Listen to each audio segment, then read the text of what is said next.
بسم الله الرحمن الرحيم الحمد لله رب العالمين الرحمن الرحيم والعاقبة للمتقين والصلاة والسلام على سيد الأنبياء والمرسلين وعلى آله وأصحابه أجمعين في شأن حبيبه ومحبوبه ومعشوقه آمرا ومخبرا إن الله وملائكته يصلون على النبي يا أيها الذين آمنوا صلوا عليه وسلموا تسليما صلى الله على وآله وصحبه وبارك وسلم اللهم صل على سيدنا مولانا محمد وعلى آل سيدنا مولانا মুহাম্মদ ইচ্ছা করলে প্রাণের নবী থাকতে পারতেন আরশে উম্মতের মায়ায় পড়ে শুয়ে রইলেন মদিনায় আল্লাহুম্মা সাল্লি আলা سيدنا مولانا محمد وعلى آل سيدنا مولانا کلمہ توحید ہے تیری شہادت اے حسین تو نہ ہوتا تو نہ رہتا تیری صداقت اے حسین اللہم صلی علی سیدنا مولانا محمد وعلی آل سیدنا مولانا تیری قربانی نے زندہ کر دیا اسے لام کو وہ رہے گا تابد جامع شہادت اے حسین اللہم صلی علی سیدنا مولانا محمد وعلی آل سیدنا مولانا محمد صلاة یا رسول اللہ علیکم سلام یا إننا في بحر هم مغرقون أزيد ساحل لنا أشقى لنا صلاة يا رسول الله عليكم سلام يا تیری قربانی نے زندہ کر دیا اسلام کو رہے گا تابد جامع شہادت اے حسین صلاۃ یا رسول اللہ علیکم سلام یا हाल मेरा कुछ भी हो मेरा अक़ीदा है ही बख्शवाएगी मुझे तेरी मोहब्बत आए हुसैन सलातुन या रसूल अल्लाह अलैकुम सलामुन या हबीब अल्लाह अलैकुम बिस्मिल्लाहिर रहमानिर रहीम वला ततमन्नौ मा फद्दलल्लाहु बिही बअदुकुम अला बअदिन लिर्रिजाल नसीबुम मिम्मा इक्तसबू वलिन्निसाइ नसीबुम मिम्मा इक्तसबना सदक़ल्लाहुल मौलानाल अज़ीम वबल्लगना रसूलुहुन नबियुल हबीबुल करीम रब्बी सल्लि व सल्लिम व बारिक अलैहि। मुअज़्ज़िज़ मोहतरम काबिल एहतराम इज़्ज़त ताज़ीमी के लायक मुरब्बिन इज़ाम सामीन आशिकीन बरादरीन मुसल्लीन मुहिब्बीन अराकीन सर्वप्रथम আল্লাহ পাক জাল্লা শানহুর দরবারে পাকের মধ্যে অসংখ্য অগণিত শুকর গুজার করছি যে রব্বুল আলামিন আহকামুল হাকিমিন আজ পবিত্র জিলহজ মাসের শেষ জুমা এবং আরবি হিজরি বছরের শেষ জুমা অর্থাৎ আরবি বছরের শেষ জুমা আমাদেরকে আদায় করার সুযোগ তৌফিক দান করেছেন। ওই রবের প্রতি শুকরিয়াতে সবাই বলি আলহামদুলিল্লাহ। অসংখ্য গণিত দরুদ ও সালামের নাজরানা পেশ করছি আকে নামদার তাজদারি মদিনা সুরুরে কলবে সিনা বায়সে কোন মকা রুহ কা ফিদা নবী আখিরিজ জামান নবী মুহাম্মদুর রাসূলুল্লাহ সাল্লাল্লাহু তাআলা আলাইহি ওয়াসাল্লামের প্রতি। হাজরিন, পবিত্র কুরআনুল কারীম থেকে আমি একটা আয়াত কারিমা তেলাওয়াত করেছি। রব্বুল আলামিন যদি তৌফিক দান করেন এই আয়াতের আলোকে কুরআন ও সুন্নাহর আলোকে গুরুত্বপূর্ণ আলোচনা করার চেষ্টা করব। আল্লাহ পাক রব্বুল আলামিন প্রত্যেককে বুঝে শুনে আমাকে সহ বাস্তব জীবনে আমল করার তৌফিক দান করুক, আমিন।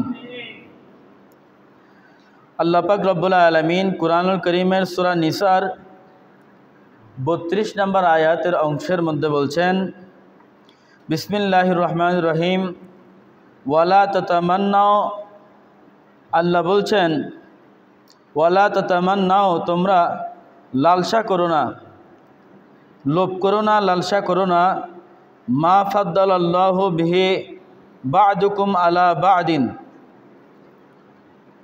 তোমাদের আল্লাহ তোমাদের কাউকে কারো ওপরে শ্রেষ্ঠত্ব দান করেছেন, এটা নিয়ে তোমরা কি করো না, লালসা করো না। মা ফাদ্দালাল্লাহু বিহি বা'দুকুম আলা বা'দিন, আল্লাহ কাউকে কারো ওপরে শ্রেষ্ঠত্ব দান করেছেন। আল্লাহ সবাইকে একরকম কিছু দান করেন নাই। আল্লাহ কাউকে আমাম বানিয়েছেন, কাউকে তো ইমাম বানিয়েছেন। আল্লাহ কাউকে জজ বানিয়েছেন, আবার কাউকে রাজা বানিয়েছেন, আবার কাউকে প্রজা বানিয়েছেন। আল্লাহ কাউকে লাখপতি বানিয়েছেন, আল্লাহ কাউকে ফকির বানিয়েছেন, আল্লাহ কাউকে কোটিপতি বানিয়েছেন, আল্লাহ কাউকে শিল্পপতি বানিয়েছেন। এরকম আল্লাহ এক একজনকে এক এক শ্রেষ্ঠত্ব দান করেছেন। আল্লাহ কাউকে জ্ঞানী বানিয়েছেন, আবার কাউকে অল্প জ্ঞানী বানিয়েছেন। এভাবে আল্লাহ পাক রব্বুল আলামিন একের উপরে অপরকে কি দিয়েছেন, শ্রেষ্ঠত্ব দান করেছেন। দেখা যাচ্ছে একটা এলাকার মধ্যে, একটা সমাজের মধ্যে, একটা রাষ্ট্রের মধ্যে অনেকগুলা মানুষ বসবাস করে, কিন্তু অনেকগুলা মানুষ বসবাস করলেও প্রত্যেকটা মানুষকে শাসন করতে পারে না। কিন্তু প্রত্যেকটা মানুষের মাথা থাকে একজন। আমাদের দেশ বাংলাদেশের প্রধানমন্ত্রী একজন, আমাদের ইউনিয়ন এটা কলমপতি ইউনিয়নের চেয়ারম্যান একজন, আমাদের এই ওয়ার্ড 4 নং ওয়ার্ডের মেম্বার একজন। এরকম আল্লাহ পাক রব্বুল আলামিন একজনের উপর একজনকে কি দেন, শ্রেষ্ঠত্ব দান করেন। সুতরাং আল্লাহ বলছেন ওয়ালা তামান্নাও, এই শ্রেষ্ঠত্ব যে আমি দান করেছি এটার উপরে তোমরা লালসা করিও না। লিররিজালি নাসিবুন, পুরুষ যা অর্জন করে মিম্মাক্তাসাবু তা তার প্রাপ্য অংশ। একজন পুরুষ যা কিছু অর্জন করে তার কষ্টের মাধ্যমে, আবার ধোঁকাবাজির মাধ্যমে নয়, লোভের মাধ্যমে নয়, হিংসা হাসাদের মাধ্যমে নয়। একজন পুরুষ সৎভাবে তার যোগ্যতা বলে, তার ক্যাপাসিটির গুণে একজন পুরুষ যা কিছু অর্জন করে, আমার আল্লাহ বলছেন মিম্মাক্তাসাবু তা কিছু তার প্রাপ্য অংশ। ওয়ালিন নিসাই নাসিবুন, একজন মহিলা যা কিছু অর্জন করে, একজন মহিলা যতটুক যোগ্যতা পর্দার মাধ্যমে তাকে তার শরীয়ত, ইসলামী শরীয়ত যতটুকু বিধান দিয়েছে, যতটুকু ছাড় দিয়েছে, যতটুকু সুযোগ দিয়েছে, ওই সুযোগের মাধ্যমে ওয়ালিন নিসাই নসিবুন, একজন মহিলা যা কিছু অর্জন করে মিম্মাক্তাসাবনা তা কিছু তার প্রাপ্য। সবাই বলেন সুবহানাল্লাহ। সুতরাং আল্লাহ পাক রব্বুল আলামিন এই আয়াতের দ্বারা আমাদেরকে বুঝিয়েছেন, আমাদেরকে আল্লাহ পাক রব্বুল আলামিন যে ক্ষমতা দেন, আমাদেরকে আল্লাহ পাক রব্বুল আলামিন যে শিক্ষা অর্জন করার সুযোগ দেন, আমাদেরকে আল্লাহ পাক রব্বুল আলামিন যে টাকা হালালভাবে যে টাকা পয়সা অর্জন করার সুযোগ দেন, হালালভাবে টাকা পয়সা অর্জন করার পর আল্লাহ পাক রব্বুল আলামিন আমাদেরকে যে বড়লোক হওয়ার মতো একটা সুযোগ দান করেন, এই সমস্ত কিছু একমাত্র আল্লাহর পক্ষ থেকেই হয়। এবং এই সমস্ত কিছুর প্রতি কোনো লালসা করা যাবে না, কোনো হিংসা করা যাবে না, কোনো লোভ করা যাবে না। এবং যা কিছু আমরা অর্জন করি তা আমাদের প্রাপ্য অংশ, এবং আমাদের মহিলারা তারা যা কিছু অর্জন করে হালালভাবে তা তাদের প্রাপ্য অংশ। ওয়ান আবি যর রাদিয়াল্লাহু তাআলা, হযরত আবু যর রাদিয়াল্লাহু তাআলা আনহু বর্ণনা করেন, আন্না রাসূলুল্লাহ সাল্লাল্লাহু তাআলা আলাইহি ওয়াসাল্লাম, রাসূলুল্লাহ সাল্লাল্লাহু তাআলা আলাইহি ওয়াসাল্লাম ইরশাদ করেন, কদ আফলাহা সে ব্যক্তি সফল হয়েছে, মান আখলাসা ক্বাবলাহু বিল ঈমান, যে ব্যক্তি তার ঈমানটাকে বিশুদ্ধ করতে পেরেছে ওই ব্যক্তি সফল। যে ব্যক্তির লাখ টাকা কামায় ওই ব্যক্তি সফল নয়, যে ব্যক্তির কানি কানি জমিন আছে ওই ব্যক্তি সফল নয়। আল্লাহর কাছে কে সফল, এটা আমাদের কাকে শ্রদ্ধা করি বা আমরা কাকে বড় লোক মনে করি এটা নয়। আল্লাহ কাকে বড় লোক মনে করেন, আল্লাহ কাকে সম্মান করেন, আল্লাহ কাকে ইজ্জতের দিক দিয়ে দেখেন, আল্লাহ কাকে পরিমাপের মধ্যে সবচেয়ে উপরের দিকে দেখার বিষয়। মান আখলাসা ক্বাবলাহু বিল ঈমান, ওই ব্যক্তিটা আমি আল্লাহ কি যে ব্যক্তি ঈমানের মধ্যে বিন্দু পরিমাণ কোনো সন্দেহ নাই। যে ব্যক্তি অন্তরকে নিরাপদ করতে পেরেছে, অন্তরের মধ্যে হিংসা জায়গা দেয় নাই, অন্তরের মধ্যে লোভ জায়গা দেয় নাই, অন্তরের মধ্যে ফাসাদকে জায়গা দেয় নাই, অন্তরের মধ্যে মিথ্যাকে জায়গা দেয় নাই, অন্তরের মধ্যে কোনো বাজে কিছু জায়গা দেয় নাই, ওই ব্যক্তিটা হচ্ছে কদ আফলাহা সফল কাম। ওয়ালিসানাহু সাদিকান, এবং ওই ব্যক্তি তার জবানটাকে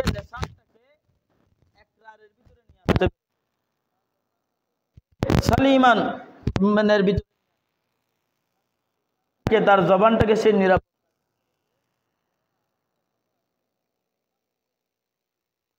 এটা মুখ থেকে একবার ছুটলে আবার ভিতরে আসা কোনো সম্ভব নয়। তো যে ব্যক্তি তার জবানটাকে কি করতে পেরেছে, নিরাপদ করতে পেরেছে, এবং যে ব্যক্তি তার নফসকে প্রশান্তি দিতে পেরেছে, তার নফসকে যে ব্যক্তি তার আওতার মধ্যে রাখতে পেরেছে, ওয়া খলিকাতাহু মুস্তাকিমাতান, এবং যে ব্যক্তি তার আখলাককে মুস্তাকিমাতান সঠিক করতে পেরেছে, আখলাককে সুন্দর, চরিত্রকে সুন্দর করতে পেরেছে, মানুষ তার চরিত্র নিয়ে প্রশংসা করে, মানুষ তার আচরণ নিয়ে প্রশংসা করে, মানুষ তার কথাবার্তার নিয়ে প্রশংসা করে, মানুষ তাকে নিয়ে প্রশংসা করে, মানুষ তার ঈমান নিয়ে প্রশংসা করে, মানুষ তার আমল নিয়ে প্রশংসা করে, মানুষ তার সদাকত নিয়ে প্রশংসা করে, মানুষ তার আমানতদারিতা নিয়ে প্রশংসা করে, মানুষ তার দায়িত্ব নিয়ে প্রশংসা করে।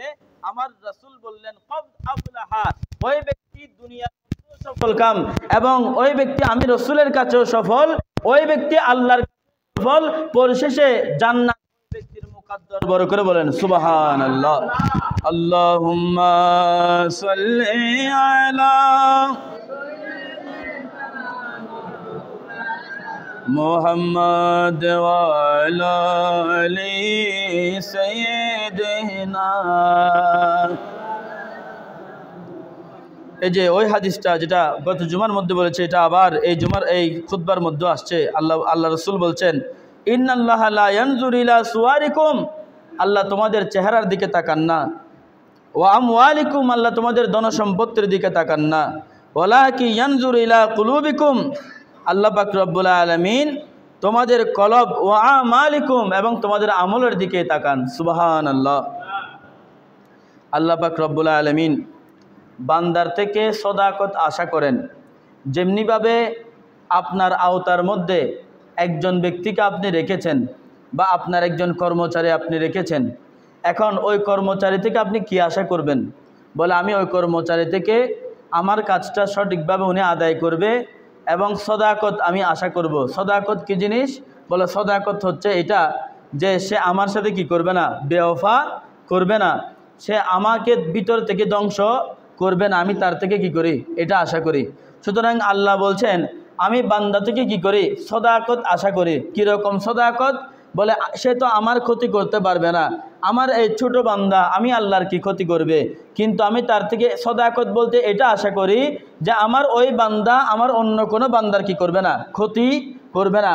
আমার ওই বান্দা আমার অন্য কোনো বান্দার যদি ক্ষতি করে তা হচ্ছে আমি আল্লাহর ক্ষতি করার সমান। সুতরাং ওই বান্দা হাসরের ময়দানে লক্ষ আমল থাকলেও, কোটি আমল থাকলেও, জান্নাতে যাওয়ার সার্টিফিকেট থাকলেও মিজানের পাল্লার পাশে তার আমলগুলো হালকা হয়ে যাবে, তার গুনাহগুলো কি হয়ে যাবে, ভারী হয়ে যাবে।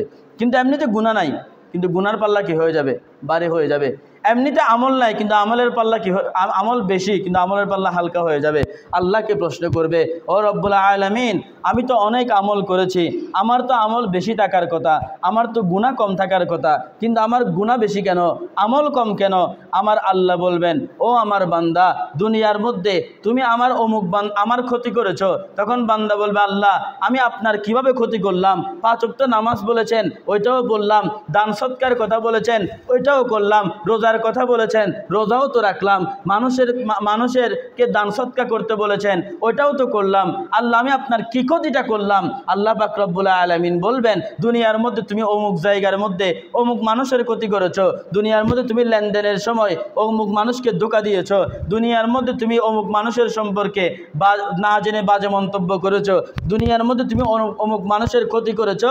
ওই মানুষটা মুমিন ছিল, ওই মানুষটা ঈমানদার ছিল, ঈমানদার থাকার কারণে, মুমিন থাকার কারণে, ওই মানুষটার ক্ষতি করার কারণে আমি আল্লাহর ক্ষতি করেছো। এখন তোমার জাহান্নাম ছাড়া কোনো উপায় নাই, জাহান্নাম ছাড়া কোনো উপায় নাই। তোমার এই আমল বরবাদ, এই আমল কি করে দিলাম আমি আল্লাহ, বরবাদ করে দিলাম। আমি আল্লাহ যেভাবে একটা নেকিকে 1000টা নেকি করতে পারি, আমি আল্লাহ যেভাবে 2 রাকাত নামাজের সওয়াব 2000 রাকাতের সমপরিমাণ করতে পারি, আমি আল্লাহ যেভাবে 30টা রোজার সওয়াব 30,000 রোজার সমপরিমাণ করতে পারি, আমি আল্লাহ ওইভাবে তোমার লক্ষ লক্ষ আমল বরবাদ করে দিতে পারি। সবাই বলেন নাউজুবিল্লাহ। আল্লাহুম্মা সাল্লি আলা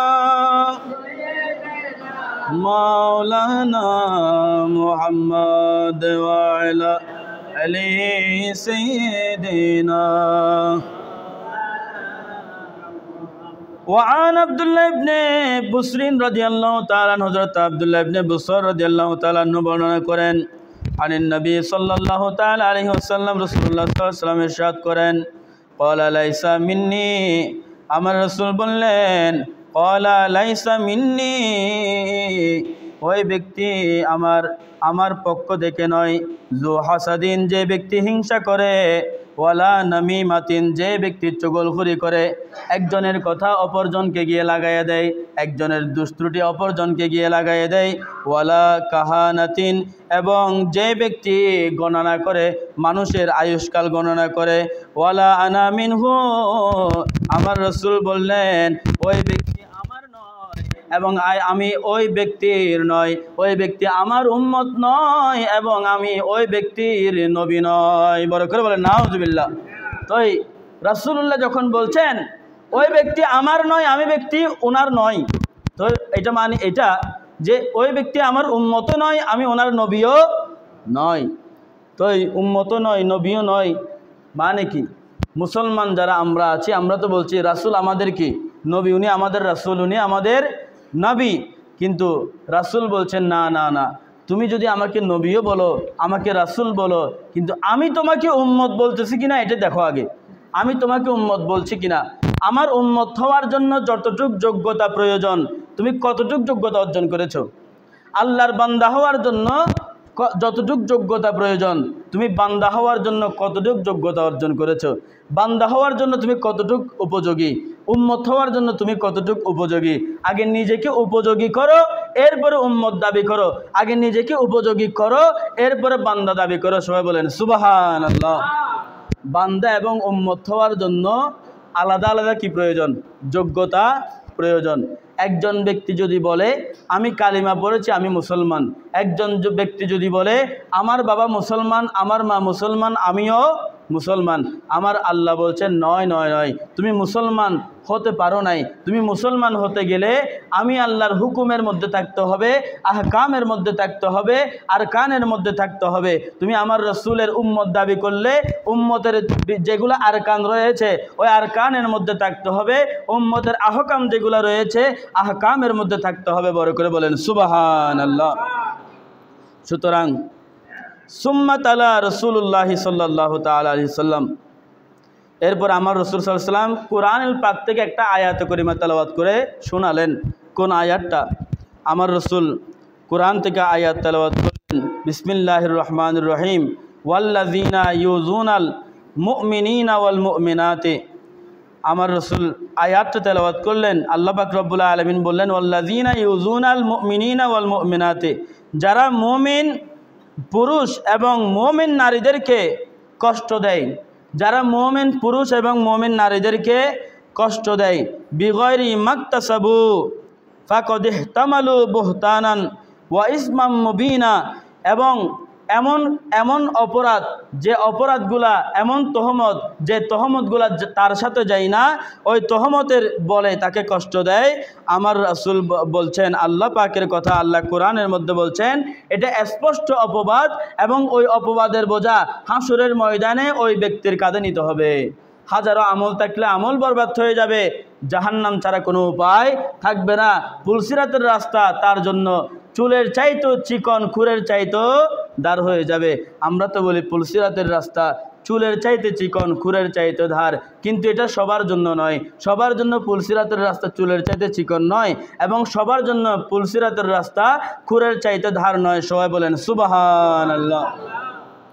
যেমন এক আশেক আমার রসুলের, উনি বলেছেন আমার রসুলের কথা যখন পুলসিরাতের কথা আসতো আমার রসুল অঝরে কান্না করতেন। কেন কান্না করতেন? আমার রসুলকে যখন জিজ্ঞাসা করা হলো, আমার রসুল বলেন আমি আমার ওই উম্মতের জন্য কান্না করে, যেই উম্মতরা আমার আরকানের প্রতি তারা অবহেলা করে, আমার আহকামের প্রতি অবহেলা করে, তারা অন্যমনস্ক হয়ে থাকে, আমি আমার ওই উম্মতের জন্য চিন্তা করছি তারা পুলসিরাতের এই রাস্তা কিভাবে পার হবে। বড় করে বলেন সুবহানাল্লাহ।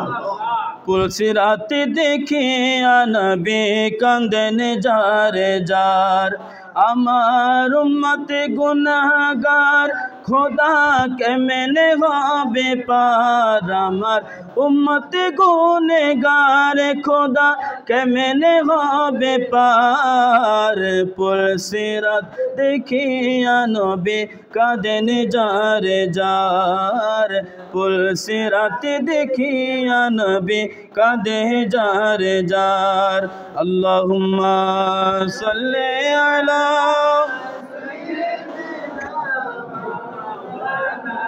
মুহাম্মাদ ওয়া আলা আলি সাইয়্যিদিনা।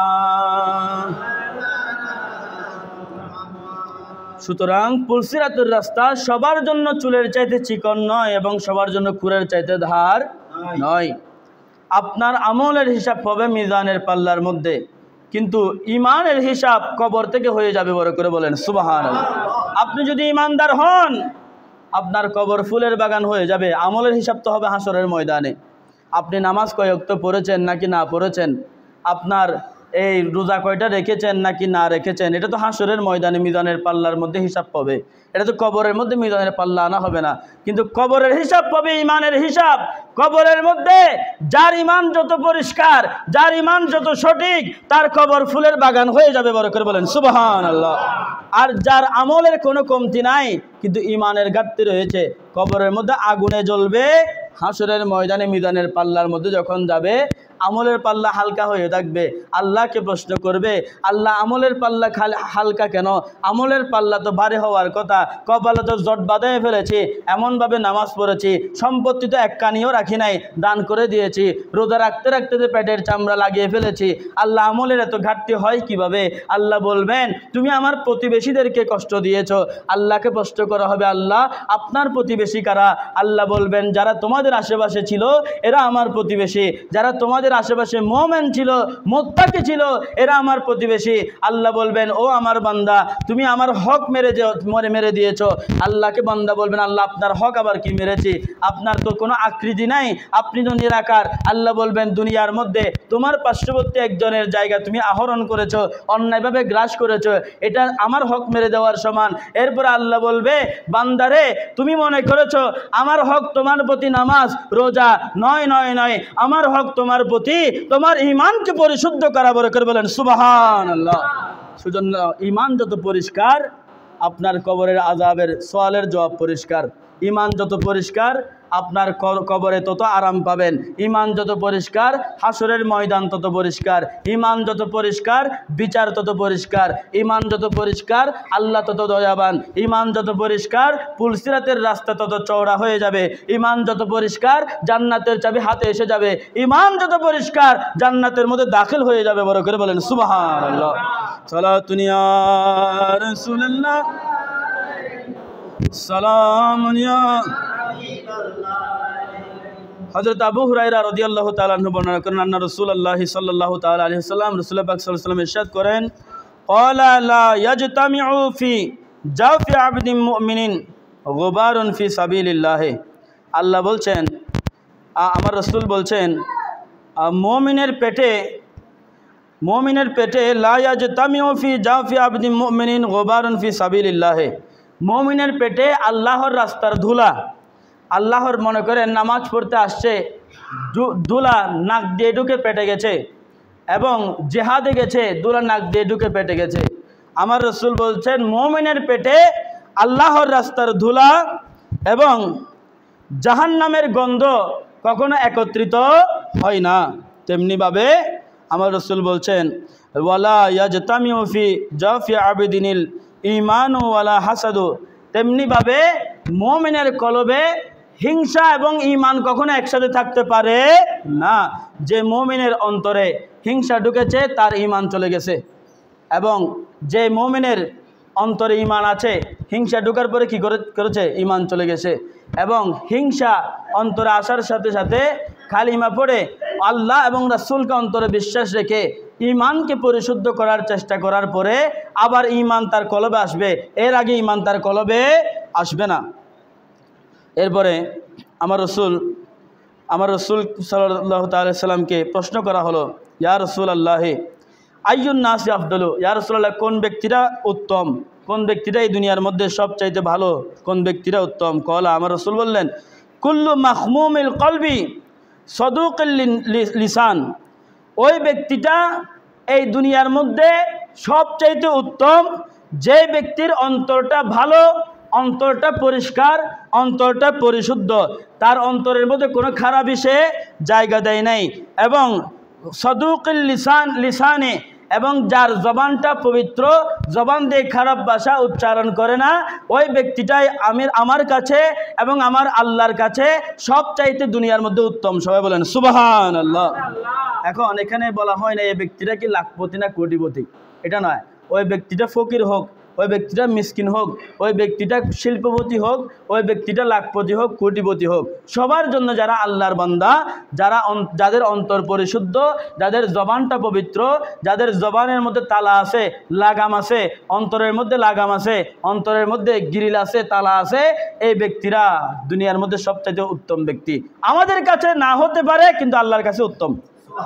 এখন উপরে ছেড়ে দিলাম, আপনি কি আমার কাছে ভালো থাকবেন নাকি আল্লাহর কাছে ভালো থাকবেন?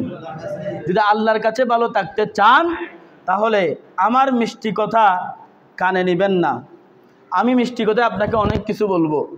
আল্লাহর কাছে ভালো থাকতে হলে যাচাই করতে হবে। আরে এটা যাচাই করতে হবে, আমি আপনাকে নামাজ পড়তে বলেছি, কিরে হুজুর নামাজ পড়তে বলছে বলে কি আমি কি নামাজ পড়তে এসে যাব? না না না, আমি আপনাকে নামাজ পড়তে বলেছি।